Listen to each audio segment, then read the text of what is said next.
Hi friends, welcome to MK moments. இன்றைக்கி நம்ம சோம்பேறி சிக்கன் எப்படி பண்ணலான்னு பார்க்கலாம். கொஞ்சம் வெளுத்துள்ளி, அதுக்கப்புறம் இஞ்சி, அது ரெண்டும் தோலை நீக்கி வச்சுருக்கோம்.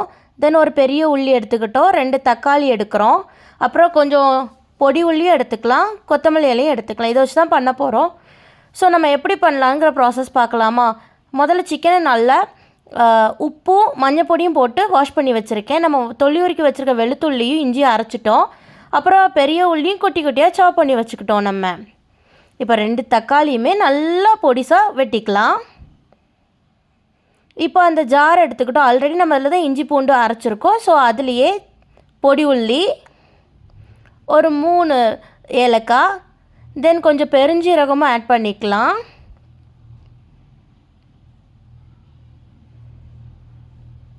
இப்போது அதில் ஒரு சின்ன பீஸ் பட்டை போட்டுக்கலாம். ஒரு 2 கிராம்பு மட்டும் அதில் ஆட் பண்ணிக்குவோம். ஆட் பண்ணிட்டு அதை நல்லா அரைச்சி எடுத்து வச்சுக்கலாம் சைடில். இப்போது நம்ம அடுப்பில் குக்கரை வச்சு அதை நல்லா காஞ்சதுக்கப்புறம் நல்லெண்ணெயை கொஞ்சம் நிறைய ஊற்றிக்கலாம். ஏன்னா சோம்பேறி சிக்கனுக்கு நல்லெண்ணெய் தான் நல்ல டேஸ்ட்டு கொடுக்கும். இப்போது நல்லா காஞ்சிருச்சு எண்ணெய். நம்ம அதில் பே லீஃபும் ஆட் பண்ணிக்கிட்டோம்.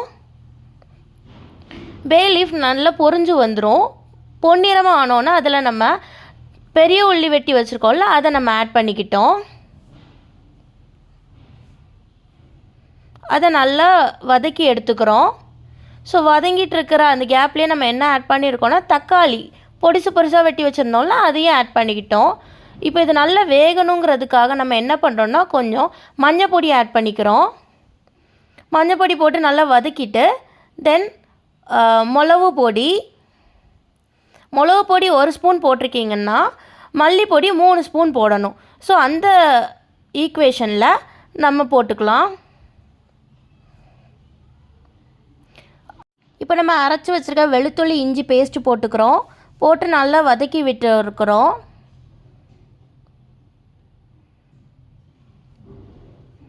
இதில் தேவையான அளவுக்கு கொஞ்சோண்டு கரம் மசாலா மட்டும் ஆட் பண்ணிக்கிறோம். ஏன்னா நம்ம ஆல்ரெடி பொடி உள்ளி போட்டு அரைச்சிருக்கிறதுலையும் போட்டிருக்கோம். ஸோ அதனால் கொஞ்சம் ஆட் பண்ணிவிட்டு தேவையான அளவு உப்பு போட்டுக்கிறோம்.